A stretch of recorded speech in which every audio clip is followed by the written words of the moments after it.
특별히 우리 지금 마태복음 12장을 보고 있는데 마태복음 12장에서 가장 중요한 말씀은 인자는 안식일의 주인이다 이 말씀입니다. 이 말씀은 마태복음 12장뿐만 아니라 마태복음 전체를 통해서 우리가 기억해야 될 핵심이며 또한 중심이라고 말씀할 수 있습니다. 왜냐하면 인자 곧 예수님이 안식일의 주인이다 이 말은 모든 율법의 주인이요 모든 복음의 주인이요 언약과 약속의 주인이다 이 말씀이기 때문입니다. 또한 이것을 다른 말로 하면 바로 그분이 메시아요 구원자이다 이러한 뜻을 품고 있기 때문입니다. 오늘 본문을 보면 서기관과 바리새인들이 예수님께 나와 표적을 구하는 이야기와 또 하나는 예수님의 모친과 형제들이 찾아온 이야기가 나옵니다. 전자는 예수님을 반대하는 자들이 찾아와서 질문하고 후자는 예수님의 함께 생활했던 핏줄인 혈육이 찾아와 본 것입니다. 문제는 전자나 후자가 별로 큰 차이가 없다는 것입니다. 예수님은 이 둘 모두를 단호하게 거부하셨기 때문입니다. 그러면서 저들이 가진 잘못된 부분을 도려내시고 하나님의 자녀가 가져야 될 자세를 다시 한번 우리에게 일깨워주고 있습니다. 우리는 개인적으로 말씀을 들으면서 바리새인이나 서기관을 개인적으로 욕할 때가 많이 있습니다. 적어도 우리는 그들과는 다른 삶을 살고 있다고 스스로 자부하기 때문입니다. 그런데 과연 그럴까요? 또한 혈육까지도 부인하시는 예수님을 보면서 우린 과연 예수님이 원하시는 믿음의 자세가 무엇일까 또 한번 생각해 봐야만 됩니다. 핵심은 하나님의 뜻을 이루는 순종이 그 속에 함께 있어야만 된다는 것입니다. 오늘 주어진 본문을 함께 살피면서 우리 또한 바리새인과 서기관 같았던 우리의 모습을 돌아보고 반성해야만 될 것입니다. 또한 우리 예수님께서 그렇게도 우리가 인간으로 생각하는 혈육 같은 가깝다고 생각하는 이들을 정작 제대로 그들을 대화하지 못하고 물리치는 모습을 보면서 이 시대의 신앙인이 갖춰야 될 또 하나의 자세가 무엇인가를 우리는 또 한번 깨닫게 됩니다. 믿음의 사람은 언제나 하나님의 뜻에 순종하는 예수님의 백성으로 서야만 됩니다. 아무리 많은 예배를 드린다 할지라도 아무리 엄청난 기적을 이뤘다 할지라도 하나님의 말씀에 순종하지 아니하면 마태복음 7장의 말씀처럼 불법을 행한 자여 마지막 때는 나는 너를 모른다고 예수님 앞에 배척당하기 때문입니다. 그렇다면 우리가 하나님의 뜻에 순종한 삶을 살기 위해서는 어떠한 삶을 살아야만 될 것인가? 오늘 주시는 본문의 말씀을 통하여 또 한번 우리의 지혜가 회복되어지고 하나님 안에서 온전한 믿음으로 회복되어지는 귀한 시간이 되어지기를 예수님의 이름으로 간절히 축복합니다. 첫째로 우리는 이미 드러난 표적을 온전히 믿어야만 됩니다. 예수님은 이 땅에 오셔서 우리에게 수많은 이적과 기적을 보여주셨습니다. 오늘 본문에서 서기관과 바리새인 중 몇 사람이 예수님에게 묻습니다. 선생님, 우리에게 표적 보여주기를 원하나이다. 즉, 뭔가를 보여주면 믿겠다는 것입니다. 저들이 엄청난 이적과 기적을 보여주면서 왔다는 점에서 그리고 또한 표적을 구하면서 왔다는 그러한 점에서는 그래도 믿고 싶어하는 마음이 있구나 이러한 또한 칭찬을 하고 싶습니다. 아예 믿지 않고 거부하는 자들에 비해서 그래도 믿고 싶은 마음이 있는데 뭔가 하나를 특별한 걸 보고 싶어하는 것입니다. 하지만 예수님은 단호하십니다. 그들을 악하고 음란한 처자라고 말씀하면서 그런 처자는 표적을 구한다고 말씀하십니다. 어떤 면에서 생각하면 좀 예수님이 심하지 않으셨나 이렇게 생각할 수 있습니다. 그래도 지금 나에게 믿음이 없는데 믿을까 말까 갈등하고 있는데 뭔가를 보여주면은 믿고 싶어 마음에서 표적을 보여달라고 하는데 메시아신 예수님께서 이까짓 어려운 것도 아닌데 그냥 한번 짠 보여주면 될 것인데 그들을 거부하신 것입니다. 여러분, 여기서 우리는 전혀 다른 질문을 해볼 수 있습니다. 어떤 질문입니까? 지금까지 예수님 보여주신 것이 부족한 것일까? 이러한 질문을 해볼 수 있는 것입니다. 지금까지도 예수님은 엄청난 표적을 보여주었습니다. 놀랄만한 일들을 이미 보여주었습니다. 우리 지금 마태복음 12장을 보고 있는데 11장까지의 내용을 보면 엄청난 기적을 경험했습니다. 8장에서는 많은 병자를 고쳐주었습니다. 나병한 자를 고쳐주었고 백부장 하인의 병을 말씀으로 고치셨고 베드로 장로의 열병을 고쳐주었습니다. 또한 8장을 넘어서서 다음 장 9장에서는 중풍병자를 고치면서 제사함을 선포하셨고 또한 혈류병을 앓는 여인을 고치셨고 앞을 보지 못하는 맹인을 고치셨었고 말 못하는 덩어리 귀신 들린 자를 고쳐주었습니다. 이러한 일들은 당시에 의원들의 제명을 넘어서 사람이 할 수 있는 일이 아니었습니다.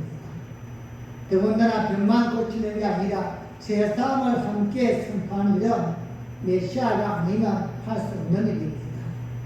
이리적 8장과 9장을 통하여서 바리새인들과 서기관들, 주변에 순한 사람들은 엄청난 표적을 보았습니다. 이처럼 기적과 이적은 넘치고 있는 것입니다. 예수님이 하신 놀라운 일들 중에는 귀신을 쫓아낸 일들은 또한 빼놓을 수가 없습니다. 즉 가버나움 회당에서 귀신을 쫓아내었고 또한 부모님 귀신 들린 사람에게 귀신을 쫓아내었고 그 부모를 고쳐주었습니다. 또한 눈멀고 말 못하는 사람에게서 귀신을 쫓아내어주었고 부모리가 앞을 보게 되고 말하는 이러한 기적을 베풀었습니다. 이처럼 귀신을 쫓아내는 것은 육신적인 부분이 아니라 영적인 부분입니다. 이것만으로도 표적가 넘치고 있습니다. 뿐만 아닙니다. 예수님은 자연을 다스리는 권능도 보여주었습니다. 갈릴리 호수에 거대한 풍랑이 불 때에 그 풍랑을 잔잔하게 말씀으로 잠약하는 능력을 보여주었습니다. 태풍이 불 때에 거대한 비가 올 때에 이것을 멈추게 할 수 있는 사람이 누가 있겠습니까? 그런 사람은 세상에 없습니다. 하지만 예수님은 인간의 힘으로 제어할 수 없는 풍랑을 잔잔하게 하셨습니다. 자연을 움직이는 것은 사람의 일이라고 볼 수 없는 표적입니다. 그 자체로 놀라운 표적입니다. 또한 더 나아가서는 죽은 자를 살려 보였습니다. 해당장 야이로의 딸이 죽었을 때에 예수님은 그 소녀가 잔다고 말씀하였습니다. 이 땅에 누가 죽은 사람을 보면서 잔다고 이야기할 수 있겠습니까? 예수님은 당신의 말대로 자는 자를 깨워 일으키는 그러한 기적을 보여주었습니다. 이렇게 예수님이 보이신 표적은 수도 없이 많습니다. 그런데 바리새인과 서기관들은 또다시 표적을 요구합니다. 그래서 우리는 자동적으로 이러한 질문을 하게 되어집니다. 도대체 얼마만큼 보여주면 믿을 것인가? 어디까지 보여주면 믿을 수 있을 것인가? 이러한 의문을 품게 되어집니다. 사랑하는 여러분, 오늘 본문을 통하여 주시는 교훈이 있다면 예수님의 표적이 모자란 것이 아닌 것입니다. 이미 예수님은 안식일의 주인이시요 메시아요 전능자이심을 엄청난 기적과 표적을 통하여 보여주었습니다. 다만 넘치는 표적에도 불구하고 서기관과 바리새인들은 믿지 못할 뿐입니다. 그래서 예수님은 그들을 향하여 악하고 엄란한 세대라고 책망하신 것입니다. 보여주면 믿을 것 같지만 사실은 이미 충분히 보여주었음에도 불구하고 믿지 않는 것은 악한 세대이기 때문인 것입니다.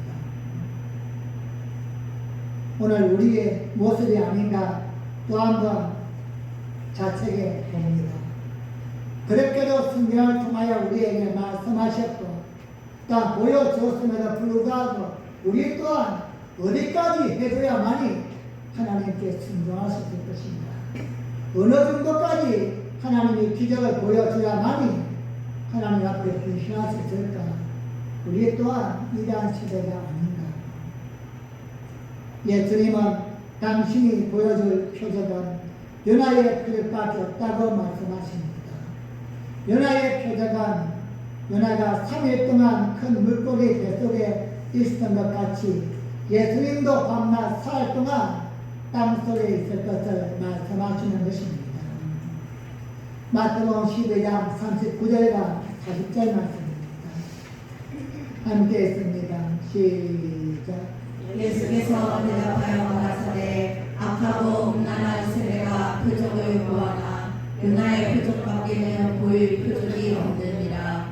요나가 밤낮 사흘 그 물고기 뱃속에 있었던 것 같이 인자도 밤낮 사흘을 땅속에 있으리라. 아멘.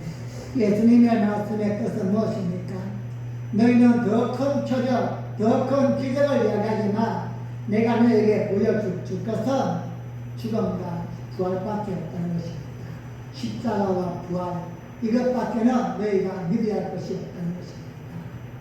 오늘 또 우리에게 진정한 예수님의 표적은 병을 고치는 것이 아니요 풍랑을 장난하는 게 아니라 십자가와 부활임을 우리에게 알려주고 계시는 것입니다. 십자가를 지시고 골고다에서 돌아가시고 무덤에 계시다가 사흘 만에 부활하시는 것, 이것이고 예수님의 진짜 표적이요 오늘날 믿음의 사람들이 믿고 순종해야 될 표적이라는 것입니다. 안타까운 것은 당시대의 바리새인들과 서기관들이 그랬듯이 오늘날 믿음의 사람들 또한 더 큰 표적을 요구하고 있지는 않습니다. 직장에서, 사업장에서, 내 삶의 관계 안에서 뭔가 좀 더 잘 되기를 표적을 구하는 이러한 모습은 신앙이 아니라는 것입니다. 너희 또한 악하고 엄란한 세대라는 것입니다. 예수님이 우리에게 보여주신 진정한 표적은 십자가와 부활밖에 없는데 성경은 오직 십자가와 부활을 이야기하고 있고 예수님 또한 이것을 우리에게 보여주기 위하여 오셨건만 우리는 엉뚱한 곳에 관심을 쏟고 있다는 것입니다. 그래서 우리의 기도도 우리의 신앙의 목적도 좀 더 내가 더 나은 표적을 구하고 좀 더 큰 기적을 구하고 진정한 표적은 예수님의 십자가와 부활한 것입니다. 니느웨 사람들은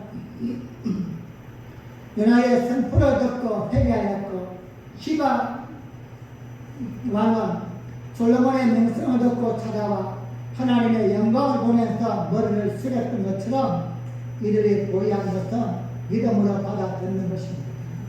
하나님의 말씀을 듣고 그대로 순종해야 된다는 것입니다. 마지막 날 주의 날에 이 망인들인 니느웨 사람들이나 시바 여왕이 회개하지 않고 표적만 구하는 바리새인과 서기관들, 유대인들과 오늘 이 시대의 믿음의 사람보다도 훨씬 더 낫다는 것입니다. 그들은 기적을 보지 못하였고 표적을 보지 못하였지만 솔로몬의 그 지혜를 보고서 진정으로 하나님을 살아계신 분이십니다. 그리고 또한 그 요나가 회개함을 통하여서 회개의 메시지를 듣고서 니느웨 백성이 회복하는 걸 보면서 하나님을 믿었던 그 시대 사람들처럼 오늘도 말씀을 믿어야만 된다는 것입니다. 사랑하는 여러분, 혹시라도 우리 또한 무언가 보여주세요. 보여주세요. 요구하고 있기는 않은지요. 무언가 좀 더 나에게 확신한 것을 보여주면 순종하겠다고. 나에게 이것만 좀 되게 만들어주면은 좀 더 신앙생활 열심히 하겠다고. 이러한 표정을 구하고 있다면 우리 또한 오늘 본문의 바리새인과 서기관들과 전혀 다르지 않다는 것입니다. 우리의 신앙은 무엇을 보았기 때문에 믿는 그러한 신앙이 되어서는 안 됩니다. 오늘 내가 뭔가를 보고서 믿는다면은 내일은 좀 더 큰 것을 보고 싶어 합니다. 그 다음에는 좀 더 큰 것을 보고 싶어 하는 거예요. 여러분 어디까지일까요? 죽은 자를 살리신 예수님을 보면서도 믿지 못했던 그들인데 더 이상 무엇을 보여줘야 될까? 진정한 예수님의 표적은 십자가와 부활임을 또한 잊지 마시고 이것이 믿음의 핵심이 되는 표적이요. 우리는 말씀을 통하여서 예수님의 죽으심과 부활을 이미 보았고 그것을 믿고 있듯이 언제나 흔들리지 않는 믿음 안에서 오늘 또 말씀하시는 예수님의 그 마음을 가슴에 품고 표적을 넘어서 말씀 안에 살아가는 귀한 삶이 되어지기를 예수님의 이름으로 간절히 축복합니다. 두 번째로 우리는 내면의 변화와 확신을 중요하게 이루는 자가 되어야만 됩니다. 여러분 우리는 신앙생활을 하면서 나타내 보이는 반응을 두 가지로 이야기합니다.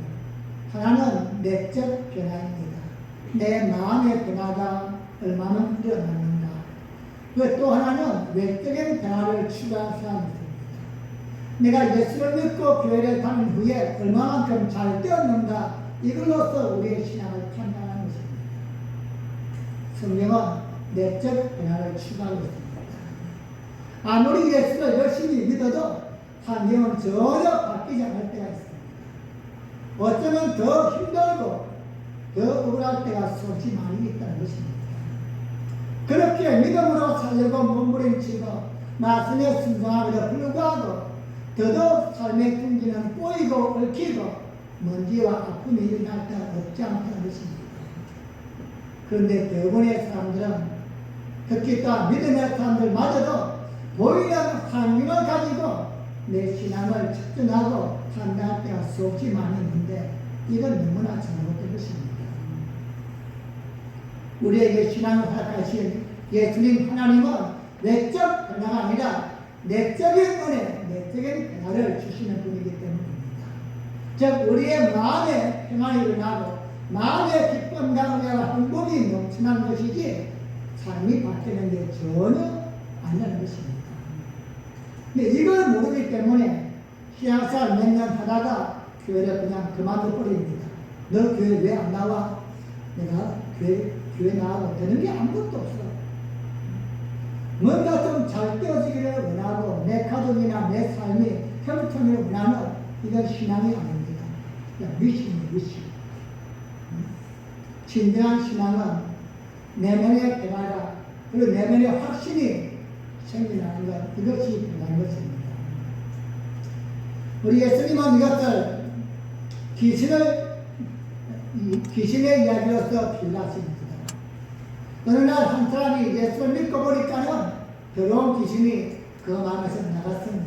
얼마나 마음이 기쁜지 모릅니다. 그 속에 텅텅 비었습니다.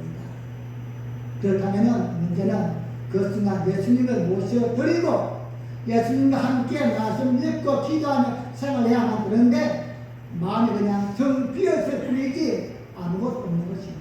그냥 좋은 거예요. 그냥 내 마음의 그 근심과 걱정이 한순간에 없어져 버렸으니까 그 순간 너무나 행복합니다. 그런데 그 나갔던 귀신이 어딜 갈까 갈 데가 없는 거예요. 그래서 두루두루 돌아다니다 보니까 옛날 집에 생각이 났던 거예요. 그 다시 그 집에 와봤더니는 청소가 싹 되고서 아무것도 깨끗하게 피어있는 거예요. 그래서 다시 혼자서 오려니까 너무 아까워서 더 악한 미친 7을 데리고 들어오는 겁니다. 그때부터 이제 교회를 계속하고 하나님을 배반하고 하나님께 불순종하는 이러한 성도지만도 불신자가 되어집니다. 오늘 바로 바리새인과 서기관들에게 비춰서 이야기하고 있습니다.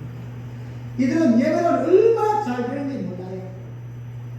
하루에 딱 시간 정해서 기도합니다. 아무리 바빠도 길거리에서도 무릎 꿇고 기도합니다. 이만큼 겉으로 보이는 모습을 얼마나 믿음직인지 모릅니다. 또 물질로 철저히 실효주를 구별합니다. 구제하고 헌신하고 남들이 볼 때는 그만한 믿음이 없는 거예요. 하지만 문제는 그 속에 구원의 확신이 없는 거예요. 마음을 언제나 불안하고 언제나 아프고 행복하지 않고 기쁘지 않은 것입니다. 사랑하는 우리 이 말씀을 통하여서 배아된 삶을 사는 것이 바로 얼마나 중요한지 모릅니다. 예수를 믿는 것은 우리의 삶의 변화를 위해서가 아니라 우리의 내면적인 내인적의 변화를 위해서 믿는 것입니다. 우리의 거듭난 삶이란 것은 새로운 삶이란 것은 중생이란 말은 생활이 바뀌는 게 아니요 우리의 마음이 바뀌고 우리의 삶의 자세가 바뀌고 가치관과 목적이 바뀌는 것입니다. 세상만 알았던 우리의 가치관이 이제는 하나님을 알게 되어지고 마귀에 말았던 우리의 삶이 하나님의 말씀에 순종하는 또 다른 삶으로 변화되어지는 것입니다. 이것이 내 속에서 차곡차곡 채워져 갈 때에 이때 비로소 쫓겨났던 마귀는 다시는 근접하지 못하고 말씀과 기도 안에서 살아가게 되어지는데 어느 날 예수는 믿었지만 지금 마음속에는 아무것도 없는 겁니다. 말씀도 은혜도 축복도 기쁨도 즐거움도 없다 보니까 사실은 주일날 교회 나오는 게 힘드시죠? 그냥 하루 쉬고 싶었단 말이에요. 안 가면 또 그냥 목사가 또 그냥 장소리 할 것이고 이거 마지못해서는 그 마음에 일곱 귀신이 들어있는 거예요. 야 하루만 쉬었냐? 적당히 핑계대면 되는 거야. 그리고 사람 팔방에서 문제를 일으키는 것입니다. 왜 꼭 주일날만 되면 누가 찾아올까? 평소에 그냥 아던 사람들 말이야. 왜 주일날만 되면 그렇게 나중에 운동주할까 이렇게 꼭 하루 쉬고 싶은 거예요. 그래서 더 악한 말이 일곱이 우리의 마음을 흔드는 것입니다. 표정만 구하고 우리의 삶의 환경만 구한 것은 진정한 신앙이 아니기 때문입니다. 중요한 것은 그런 형식에 치우치는 것은 하나님의 나라의 뜻이 아니기 때문입니다. 하나님 나라는 마음에서부터 이루어지는 것입니다. 성경 우리에게 너희가 하나님을 사랑하라 이웃을 내가 내가 사랑하라 그 속에 있을 필요가 무엇입니까? 네 마음을 다하고 힘을 다하고 정성을 다하여서 하나님을 사랑하고 이웃을 사랑하라. 너 환경을 다한 것이 아니요 환경은 저절로 바꾸어지는 것입니다. 여러분 한번 대답해 보십시오. 여러분 마음이 바뀌었으면 좋겠어요? 환경이 바뀌었으면 좋겠어요? 대답해 보세요. 내 마음은 항상 슬프고 그냥 우울한데 그냥 내 지금 환경이 좋아지면은 좋겠어요? 아니면 환경이 어떻게 되든 간에 내 그런 마음이 기쁘고 행복하고 즐거우면 좋겠어요? 우리 그렇게 대답하면서도 사실은 아니에요. 환경이 바뀌어지기를 자꾸만 기대하는 거예요. 신앙은 내적인 확신, 내적인 변화를 일으키는 것입니다. 하나님의 말씀 은혜는 오늘도 우리에게 진정 무엇을 채워야 할 것인가? 우리 속에 예수님 구원의 확신이 없다면 우리는 언제나 방황할 뿐입니다. 신앙생활 1000년 만년 한다 할지라도 내 속에 예수님이 계시지 않다면 구원의 확신이 없다면 또 다른 무언가를 찾아야만 되는 거예요. 주일날은 교회지만도 또 다른 날은 전쟁을 찾아가야만 되고 또 누군가에게 사정해야만 되고 왜? 내 속에 평안과 기쁨이 없으니까. 진정한 신앙은 예수님을 통해서 온다는 사실을 잊지 마시기 바랍니다. 예배를 듣는 시간 이것도 중요하지만 하나님을 향하는 마음이 진실해야 합니다. 이 시간 내가 하나님을 만나서 무엇을 어떻게 하고 싶은가? 예배를 통하여 얻고 싶어 하시는, 받고 싶어 하시는 은혜와 기대가 없다면 그냥 형식의 취지뿐입니다. 바리새인들 세간은 얼마나 형식을 중요시했습니까? 율법조항을 600개 이상이나 만들어 놓고서 그것을 하나하나 걸리지 않도록 잘 지켜나가려고 몸부림을 쳤던 자들입니다. 하지만 그의 속은 우리 예수님의 피난다는 해치한 무덤이요. 즉 금만 벌리라 그냥 잔디를 잘 입혀놓고 금으로 장식했다 할지라도 그 무덤 속에는 썩은 실체가 있다는 겁니다. 마음에 구원의 확신이 있어야 합니다. 예수님을 믿는 것은 형식이 아니라 또 하나 예수님의 부활과 십자가를 믿고서 다른 어떠한 표적이 아니라 예수님이 나를 위해서 이 땅에 오셨고 돌아가셨고 다시 오시는 것을 기대하는 그 믿음, 이것이 내에게 기쁨이 되어지고 기대가 되어지고 소망이 되어지는 귀한 삶을 살아갈 수 있기를 예수님의 이름으로 간절히 축복합니다. 세 번째로 우리는 하나님의 뜻에 순종하는 삶을 살아야만 됩니다. 오늘 본문 46절 이하에는 전혀 다른 상황이 전개되어집니다.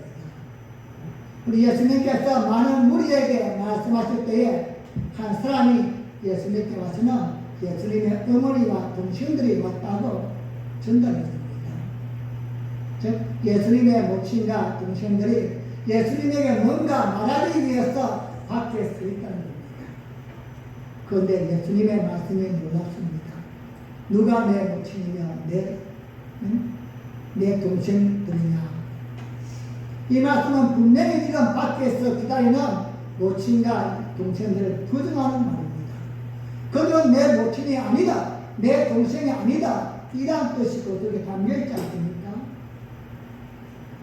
자, 지금 제가 이렇게 열심히 설교하는데 어머니 왔어요. 그랬죠. 어머니 왔어? 그럼 나가든지 어떻게든 잠시 그냥 어떤 조치가 있어야 할 것인데 누가 내 어머니냐, 누가 내 동생들이냐, 바닥을 잘라버리는 것입니다. 그러면서 이렇게 말씀합니다. 마태복음 12장 49절 50절 말씀입니다. 함께 있습니다. 시작. 손을 내밀어 제자들에게 가르쳐 가라사대 나의 모친과 나의 동생들을 보라. 누구든지 하늘에 계신 내 아버지의 뜻대로 하는 자가 내 형제요 자매요 모친이니라 하시더라. 아멘. 우리 주님은 손을 내밀어서 제 아들에게 가르치며 말씀합니다. 당신과 함께 하고 있고 당신과 함께 대화하고 있고 말을 듣고 있는 이들이 내 모친이요 내 동생들입니다.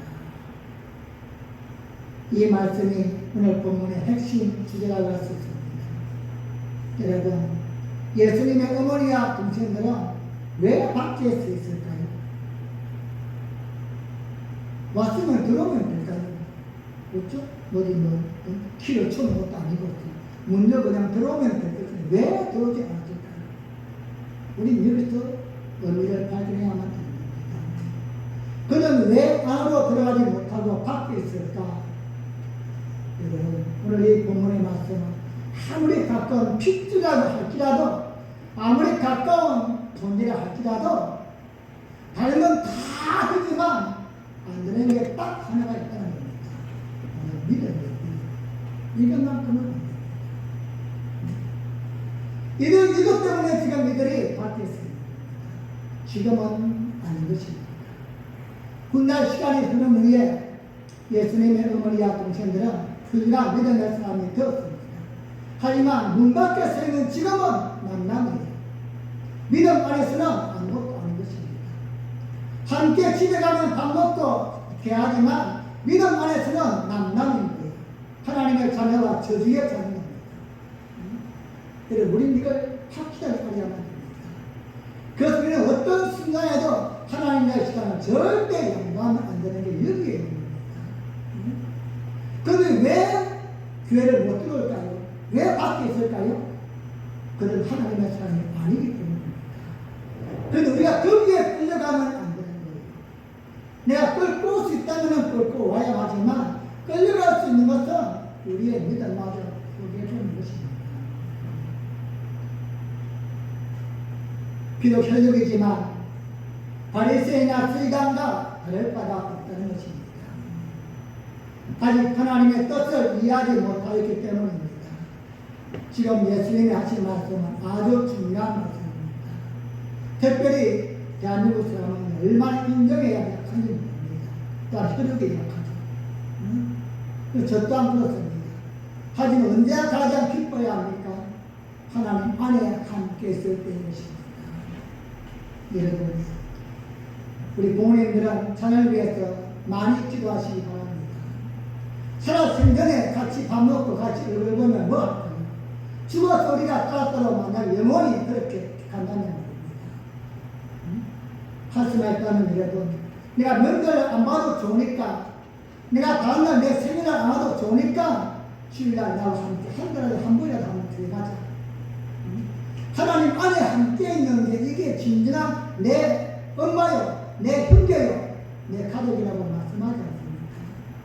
하나님 안에 있는 자만이 영원한 가족이기 때문입니다.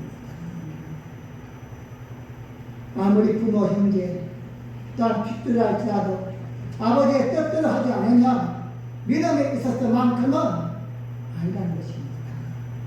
예수님은 지금 하나님의 나라에 대하여 말씀하고 있습니다. 마태복음은 예수님이 이 땅에 오셔서 하나님의 나라가 어떤 것인가를 우리에게 알려주고 있는 것입니다. 이 땅이 천국이라면은 우리가 생각하고 우리가 원하는 대로 살면 됩니다. 하지만 하나님의 백성은 그렇게 살아서는 아니게 된다는 것입니다. 예수님이 우리에게 주시는 말씀입니다. 오히려 참된 부모와 형제는 하나님의 뜻을 행하는 자들임을 우리에게 알려주고 있습니다. 사랑하는 여러분, 누구든지 그렇다는 것입니다.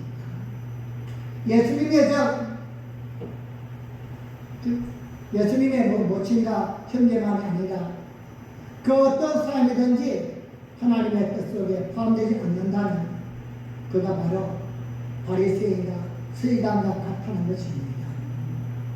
예수님이 지금 가장 중요하게 보시는 것은 얼마만큼 가까운 사이인가, 누구의 혈육인가 이것이 아니라 하나님의 뜻 속에 살고 있는가 살지 않는가, 이걸 우리에게 가르치고 있는 것입니다. 사랑하는 여러분, 예수님은 하나님의 뜻을 이루기 위하여 이 땅에 오셨습니다. 그 가장 첫 번째가 바로 우리를 구원하는 것이었습니다. 그리고 우리만이 아니라 우리를 통하여 또 다른 한 사람을 구원하고 싶어 하시는 것, 그래서 오늘 또 여러분과 저에게 기회를 주고 살게 하시고 직장과 사탄 속에서 예의를 허락해 주는 줄 믿습니다. 우리 이 속에 최선을 다해야만 됩니다. 이 땅에 눈에 보이는 잠시 잠깐의 예외와 그런 안식이 아니라 장차 내가 함께 누릴 그런 영원한 천국에서 함께 대할 수 있는 기회를 만들기 위해서 우리 최선을 다해야만 됩니다. 오늘 우리가 예수님의 어머니가 되고 형제가 되고 자매가 되는 것은 혈육으로 이루어지는 게 절대 아니라는 사실을 기억하시기 바랍니다. 오직 십자가와 부활을 믿는 이 믿음의 사람만이 예수님의 어머니요, 예수님의 형제가 된다는 사실을 기억해야만 됩니다. 인간적인 어떠한 조건이 아니라 하나님의 뜻이 우선입니다. 하나님의 뜻이 무엇이 된다면 우리가 아무리 대단한 일을 하고 무엇을 한다고 할지라도 이 땅에서 끝나면 아무것도 아닌 것입니다. 사랑하는 빛나게 성도님, 신앙생활은 내 원함이 아니요 하나님의 뜻을 이루는 귀한 과정임을 기억하시기 바랍니다. 우리는 오직 하나님의 뜻에 관심을 품고 범사에 예수님이 말씀하시는 그 뜻을 이루며 살기 위해서 최선을 다하는 여러분과 제가 되어야만 될 것입니다. 말씀을 맺겠습니다. 오늘 이 시간 혹시라도 여러분은 예수님을 믿는 기준이 무엇입니까? 좀 더 무언가 잘 되기 위해서입니까? 좀 더 특별한 그런 기적을 이루기 위해서입니까? 그렇다면 우리는 본질을 참 못 찾았습니다. 바리새인과 서기관들처럼 수없이 표적을 보여주었건만 그들을 믿지 못하고 끝까지 예수님을 배반하였듯이 우리 또한 너무나 엄청난 은혜와 축복을 입었지 않습니까? 가장 큰 은혜는 하나님의 사랑으로서 예수님의 십자가의 능력으로 구원받은 자가 되었다는 것입니다. 오늘 또 우리가 숨을 쉬고 있고 또한 모든 삶의 여건 속에서 살아갈 수 있는 것 하나님의 은혜로 생각한다면 우리는 다른 것을 품어서는 아니 된다는 것입니다. 우리가 신앙생활하는 이유가 있다면 즉 구원받은 자이기 때문에 예수님의 십자가와 부활 이것이 우리의 중심이기 때문에 신앙생활을 이끌고 가는 것입니다.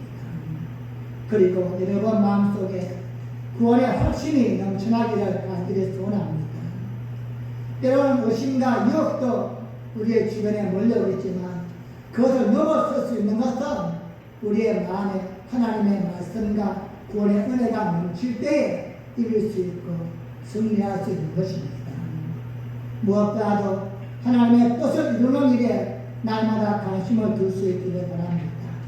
우리는 이미 하나님 나라 백성이 되었으니 이제는 세상의 방법이 아니라 영원한 하나님 나라의 백성을 살리기 위해서 예수님이 말씀하시는 말씀을 기억하면서 말씀에 순종하며 살아가는 귀한 능력의 삶이 되어지기를 예수님의 이름으로 간절히 축복합니다. 기도하시겠습니다. 우리 한 합심으로 기도할 때에 하나님 우리 지금까지도 그 많은 기적을 보고 싶었습니다. 우리의 삶 속에 그 많은 이루고 싶었습니다.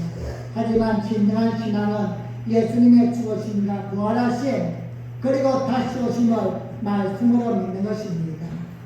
순간순간 주시는 말씀을 믿고 순종할 수 있게 도와주세요. 또한 우리의 주변의 환경에 또한 그렇게 변화가 아니라 내 마음속에 기쁨과 은혜와 축복이 넘치기 원합니다. 하나님 내 마음이 행복하면 모든 게 다 행복할 수밖에 없지 않습니까?